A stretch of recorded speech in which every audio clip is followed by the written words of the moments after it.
नमस्कार दोस्तों, स्वागत है आपका अपने ही चैनल बारबरिक कोचिंग में। हम देख रहे थे हिमाचल प्रदेश की इंपॉर्टेंट पर्सनैलिटीज। तो आज की जो हमारी नेक्स्ट इंपॉर्टेंट पर्सनैलिटी है उनका नाम लिखिए दोस्तों, किंकरी देवी।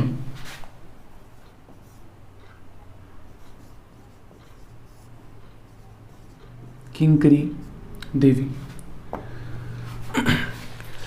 इनका जो जन्म हुआ है सिरमौर में एक क्षेत्र है, उस क्षेत्र का नाम है घटौन। इनका जो जन्म हुआ सिरमौर का एक क्षेत्र है, उस क्षेत्र का नाम है घटौन। आपको मैं बार बार एक ही बात कह रहा हूं, अगर आपको इनके बारे में कुछ और याद नहीं करना है तो इनका जो जन्म स्थान है वो जरूर याद कर लेना, सवाल वहीं से बनेगा। आगे देखिए, थोड़ा सा इनके बारे में मैं बताना चाहता हूं।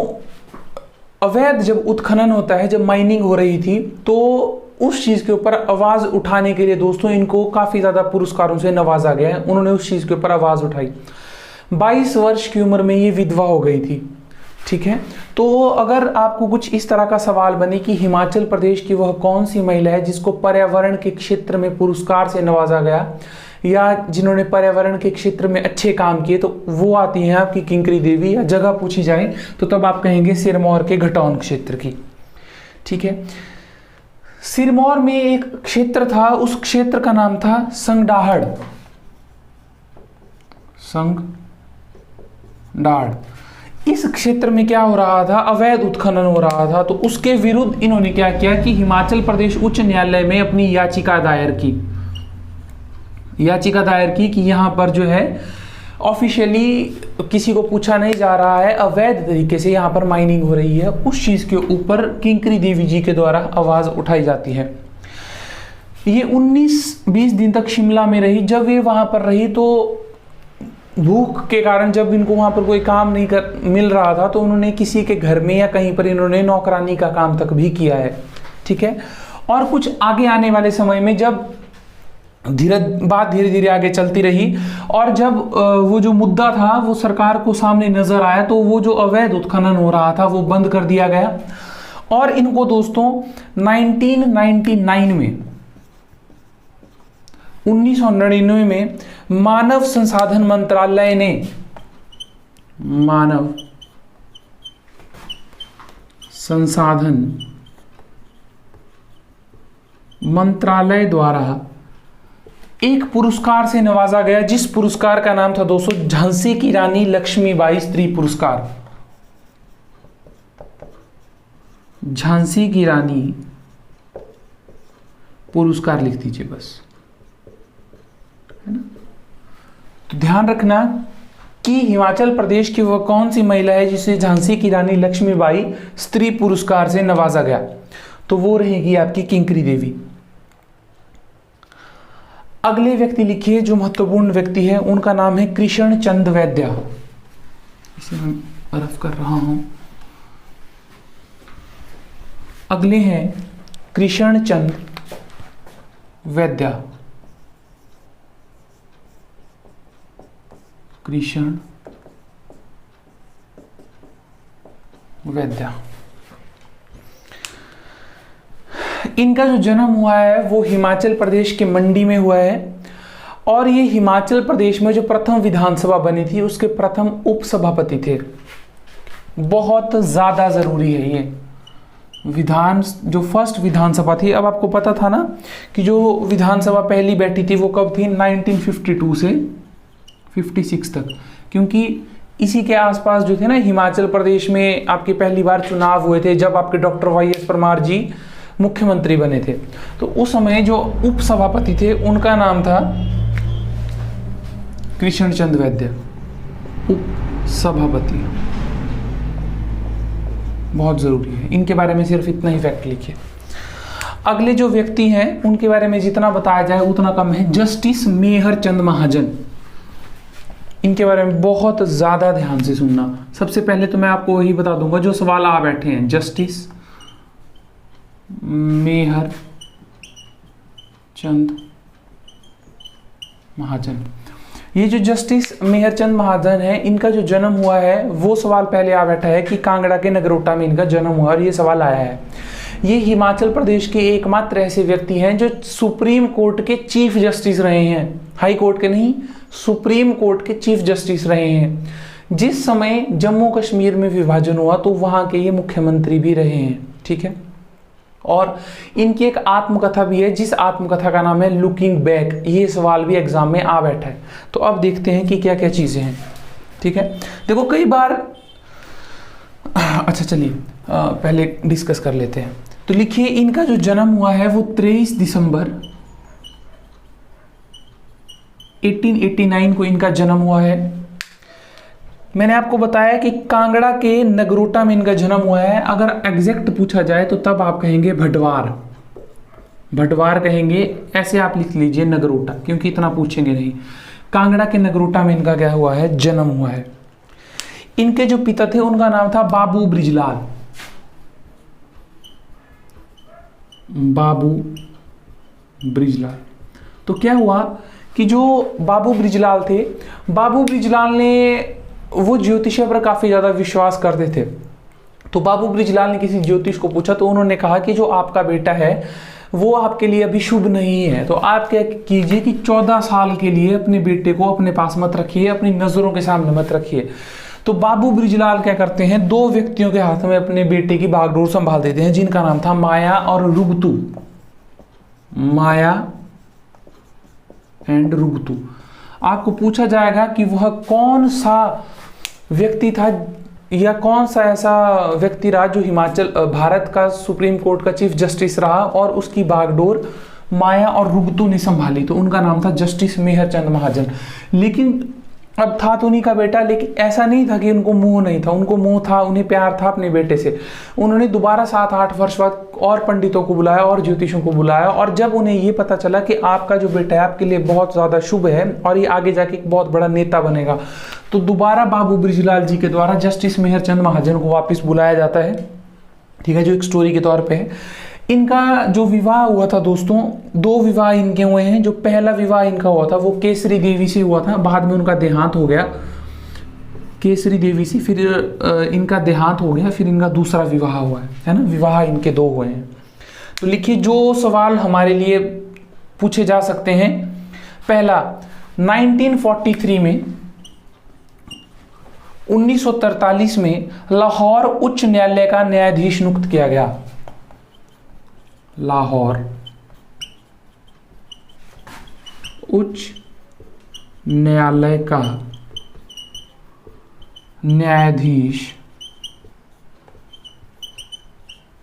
नियुक्त किया गया।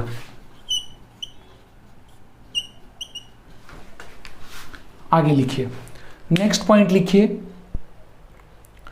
विभाजन जब हुआ तो उसके बाद ये कश्मीर के मुख्यमंत्री रहे।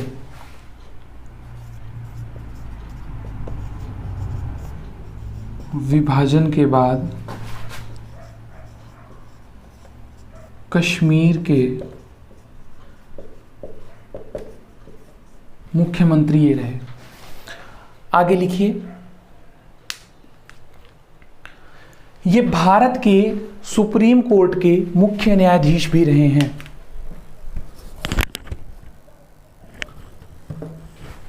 लिखिए, यह भारत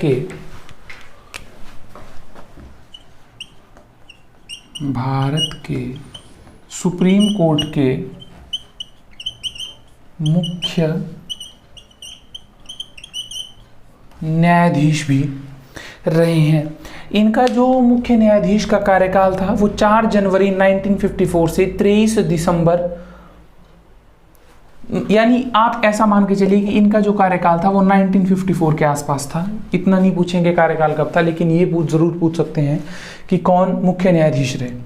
आगे लिखिए, इनकी एक आत्मकथा है जिसका नाम है लुकिंग बैक। बहुत जरूरी है ये, है ना। इनकी एक आत्मकथा है जो इन्होंने खुद ही लिखी है, जिसका नाम है लुकिंग बैक। तो पूछा जा सकता है कि लुकिंग बैक जो है किसकी आत्मकथा है, जस्टिस मेहरचंद महाजन जी की। आगे लिखिए, ये हो गया आपका जस्टिस मेहरचंद महाजन जी के बारे में, तो इसे मैं रफ कर रहा हूं।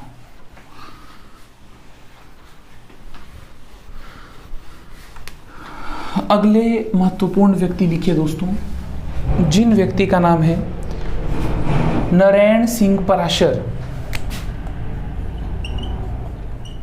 नरेन सिंह पराशर। इनका जो जन्म हुआ है वो नादौन के सेरा गांव से ये संबंधित है। नादौन के सेरा गांव से ये रिलेटेड है, नारायण सिंह पराशर जी। ठीक है, इन्होंने एक बुक लिखी है, एक पुस्तक लिखी है जिसका नाम है builder of modern India state. Builder of modern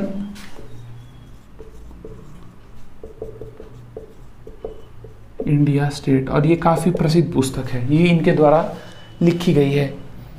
ये 2 मासिक पत्रिका थी, एक का नाम था हिमधारा। अगर आपको पूछा जाए ना कि हिमधारा क्या है, और बहुत ज़रूरी है, मुझे लग रहा है कि ये संभावना है ये सवाल आए, चाहे इसमें नहीं आएगा किसी और में आएगा। हिमधारा और युग दिशा, हिमधारा और युग दिशा।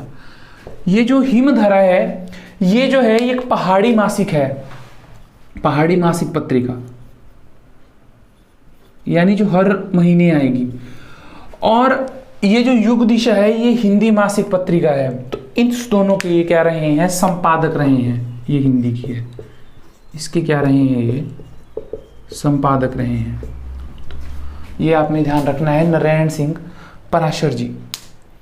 आगे चलिए, अगले जो व्यक्ति हैं उनका नाम है नरोत्तम दत्त शास्त्री। नरोत्तम दत्त शास्त्री।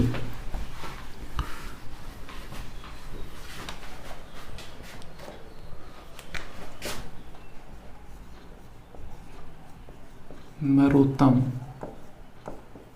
दत्त शास्त्री। और दोस्तों वीडियो को ज़्यादा से ज़्यादा शेयर करते रहिए, जो कोई भी आप सोशल मीडिया यूज़ कर रहे हैं। यही समय है कि देखिए, जब एग्ज़ाम को महीना भर बचता है ना, तो मोस्ट ऑफ द स्टूडेंट्स तैयारी करना छोड़ देते हैं। लेकिन आप जो भी आपके नोन में या आप जो भी तैयारी कर रहे हैं, यही महीना है जिस समय आपको और ज़्यादा तेज़ भागना है ना। मैं आपको बार बार कह रहा हूँ कि हम अपना सिलेबस काफ़ी जल्दी कंप्लीट कर देंगे, और मैं कोशिश कर रहा हूँ कि जो ऐसे देखो ट्रैफिक इंस्पेक्टर का कोई पेड कोर्स तो है नहीं, बट अगर कोई भी स्टूडेंट अगर ट्रैफिक इंस्पेक्टर से रिलेटेड कुछ भी इंफॉर्मेशन चाहता है, अभी हमें क्वेश्चन पेपर भी डिस्कस करने हैं ना, वो मैं करता चलूँगा। तो अगर कोई भी चीज़, कोई भी डाउट अगर आपको ट्रैफिक इंस्पेक्टर से रिलेटेड है, तो आप मुझे नीचे डिस्क्रिप्शन में मेरा नंबर दिया गया है, अगर नहीं है आपको वहाँ पर मिल रहा है, तो 8988434696 पे आप मुझे व्हाट्सएप कर सकते हैं और पूछ सकते हैं कि आपको ट्रैफिक इंस्पेक्टर से रिलेटेड क्या जानकारी चाहिए। ठीक है, मैं आपको बार बार कह रहा हूँ, और मैं कोशिश करूँगा कि 10 अगस्त तक मैं मॉक टेस्ट लाऊँ। और उस मॉक टेस्ट में क्या होगा, वो एक मॉक टेस्ट नहीं होगा, उसमें होंगे आपके 5 मॉक टेस्ट। सिर्फ एक में 5 मॉक टेस्ट होंगे। वो लगभग मैं 10 अगस्त के आसपास लेकर आऊँगा, जब हमारा पूरा सिलेबस कंप्लीट हो जाएगा। 22 अगस्त को हमारा पेपर है, 10 अगस्त के आसपास मैं आपका पूरा सिलेबस कंप्लीट करवा के आपको फ्री कर दूंगा, है ना, जिस अकॉर्डिंग से प्लानिंग चली हुई है। क्योंकि मैंने आपसे वादा किया था कि मैं हिमाचल और वर्ड प्रोसेसिंग आपको पूरा कंप्लीट करवा के दूंगा। वर्ड प्रोसेसिंग हम दोस्तों 2 या 3 लेक्चर्स में बहुत आसानी से कवर कर लेंगे, ठीक है, लेकिन वो लेक्चर्स थोड़े लंबे रह सकते हैं। चलिए, अगले जो व्यक्ति हैं उनका नाम है नरोत्तम दत्त शास्त्री। तो इनका जो जन्म हुआ है वो बिलासपुर के सुनाहनी में इनका जन्म हुआ है। बिलासपुर के सुनाहनी में इनका क्या हुआ है, जन्म हुआ है। इनके द्वारा भी एक पुस्तक लिखी गई है जिसका नाम है political history of Bilaspur. Political history of Bilaspur. देखो, आपको मैं एक बात बता दूं, देखो पहले जो भी एग्जाम रहते थे ना, वहाँ पे बहुत कॉमन बुक्स के नाम पूछे जाते थे, बहुत कॉमन, जैसे लाजो, मृग तृष्णा, हिमाचल के मंदिर, या आपको पूछ लिया जाएगा कि हिमाचल परिचय, बहुत ऐसे नाम थे जो बहुत कॉमन नाम थे और जो वेरियस बार रिपीट हो चुके हैं, लेकिन अब ऐसा नहीं है। अब जो किसी भी एग्जाम का जो स्टैंडर्ड है वो बहुत अच्छा हो चुका है दोस्तों। चाहे आप क्लैरिकल की बात कर लीजिए, फॉरेस्ट गार्ड की बात कर लीजिए। हाँ, जो भी स्टूडेंट्स मंडी डिस्ट्रिक्ट या किसी और डिस्ट्रिक्ट से भी हैं, अगर वो फॉरेस्ट गार्ड या पुलिस की कोचिंग चाहते हैं, लेकिन वो बैच होगा ऑफलाइन स्टार्ट, उसके बारे में जिक्र हम बाद में करेंगे। है पॉलिटिकल हिस्ट्री ऑफ बिलासपुर, तो ये पुस्तक इनके द्वारा लिखी गई है। और आज के आखिरी व्यक्ति लिखिए, उनका नाम है निकोलस रॉरिच या निकोलस रॉरिक। मोस्ट इंपॉर्टेंट है ये आज के लिए, और आखिरी में इनमें कंप्लीट करवा रहा हूं। निकोलस रॉरिच या रॉरिक का भी आता है कई बार, है ना, स्लैश करके का लिख लीजिए, निकोलस रॉरिक। इनका जो जन्म हुआ है वो रशिया में हुआ है, सेंट पीटर्सबर्ग में। नहीं पूछेंगे कि इनका जन्म कहाँ हुआ है, इनसे सवाल कुछ जन्म स्थान से रिलेटेड नहीं आता है, इनका सवाल कुछ अलग ही तरह का आता है। देखिए आगे लिखिए। इन्होंने दोस्तों बहुत सारी जगह की यात्रा की है। रूस की यात्रा की है इन्होंने, यूरोप की है, मंगोलिया की है, मध्य एशिया की है, तिब्बत की है, चीन की है। कोई नहीं पूछेगा कहाँ कहाँ घूमे। जब इनकी उम्र दोस्तों 1928 के आसपास की बात है, ये 1928 के आसपास जब इनकी उम्र 54 ईयर्स थी, तो तब ये हिमाचल प्रदेश जो हिमालय है, हिमालय के संपर्क में आते हैं। जो हिमालय पर्वत श्रृंखला है उसके संपर्क में आते हैं, और वो इतने ज़्यादा प्रभावित हो जाते हैं कि उन्हें लगता है कि इसके ऊपर मुझे काम करना चाहिए। तो 54 की एज में दोस्तों ये जब उन्हें पता चला, तो उन्होंने उसके बाद कुल्लू घाटी में अपना काफ़ी ज़्यादा समय व्यतीत किया, और इन्होंने हिमालय के ऊपर लगभग 7000 चित्र बना दिए। लगभग हिमालय से इतने प्रभावित हुए कि इन्होंने, ये एक चित्रकार थे, ठीक है, तो ये इन्होंने हिमालय के ऊपर कितने चित्र बना डाले, 7000 चित्र बना डाले। भारत, अमेरिका और यूरोप, अब मैं आपको कुछ फैक्ट बताना चाहता हूं। भारत, अमेरिका, यूरोप,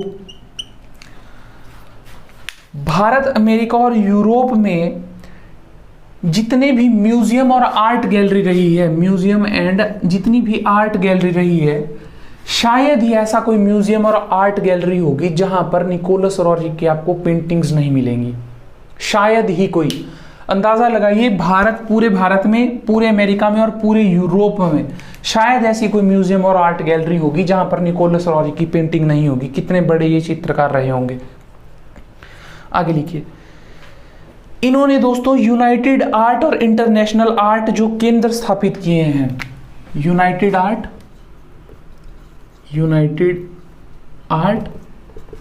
और लिखिए इंटरनेशनल आर्ट केंद्र स्थापित किए हैं। इंटरनेशनल आर्ट स्थापित किए हैं। कुल्लू के नगर में इनके लिए एक आर्ट गैलरी समर्पित है। उस आर्ट गैलरी का नाम ही है Roerich art gallery. Roerich art gallery इन्हीं को समर्पित कर दिया। और सवाल आता है कि कुल्लू के किस जगह पर जो है रॉरिक आर्ट गैलरी स्थापित है। ठीक है, आगे लिखिए। इनका जो बेटा है निकोलस रॉरिक का, उसका जो विवाह हुआ है वो हुआ है दोस्तों भारतीय सिनेमा की बहुत फेमस एक्टर थी जिनका नाम था देविका रानी। और ये देविका रानी कोई और नहीं, वही हैं जिनको सबसे पहले दादा साहिब फाल्के पुरस्कार दिया गया। भारतीय सिनेमा के क्षेत्र में जो सबसे बड़ा पुरस्कार है वो है दादा साहिब फाल्के पुरस्कार। जैसे पूरे के पूरे विश्व में जो सबसे बड़ा जैसे पुरस्कार ऑस्कर रहता है, म्यूजिक के क्षेत्र में ग्रैमी रहता है, किसी भी अदम्य साहस के लिए कोई भी अच्छे काम जैसे भारत रत्न दिया जाता है ना, इसी तरह से भारतीय सिनेमा के क्षेत्र में जो सबसे बड़ा पुरस्कार होता है वो होता है दादा साहिब फाल्के पुरस्कार। तो वो सबसे पहले देविका रानी को मिला है, चाहे लड़का हो चाहे लड़की, देविका रानी को। तो निकोलस रॉरिक के पुत्र की जो शादी हुई है वो हुई है देविका रानी के साथ। ठीक है, आगे लिखिए। इनके बहुत प्रसिद्ध चित्र भी थे, जैसे एक है पर्ल्स ऑफ स्टीर्विंग सिंक ऑफ मैटेरिया, लेकिन आपको इनके जो है चित्र के बारे में नहीं आएगा, वो बहुत डीप हो जाएगा ना, इतना मैं आपको करवाना नहीं चाहता। फिर भी एक आधा लिख लीजिए द सिटी ऑफ सरपेंट्स, क्योंकि ये जो चीज़ें रहेंगी ये आपकी मेंस अगर आप किसी का देंगे तब आप इन्हें लिख सकते हैं, वरना ऐसे तो नहीं आएगा। The city of serpents. ऐसा नहीं है कि इन्होंने सिर्फ हिमालय के ऊपर ही चित्र बनाए हैं, बहुत सी चीज़ों के ऊपर, धर्म के आधार पर भी इन्होंने चित्र बनाए हैं, है ना। इनको एक नाम से पुकारा जाता था जिसका नाम था महर्षि। इनको किस नाम से पुकारा जाता था? महर्षि के नाम से इन्हें पुकारा जाता था। ठीक है, और 1947 के आसपास इनकी जो थी मृत्यु हो गई थी। 1947 में ये चले गए थे। तो ये थे दोस्तों आज की हमारी हिमाचल प्रदेश की कुछ इंपॉर्टेंट पर्सनैलिटीज़। मुझे उम्मीद है कि ये वीडियो आपके लिए फ़ायदेमंद साबित होगी, और अगर ये वीडियो आपको अच्छी लगे तो इस वीडियो को आप ज़्यादा से ज़्यादा शेयर करें, यही मेरा आपसे निवेदन है। और इस चैनल के साथ जुड़े रहने के लिए आपका तहे दिल से धन्यवाद। Thank you.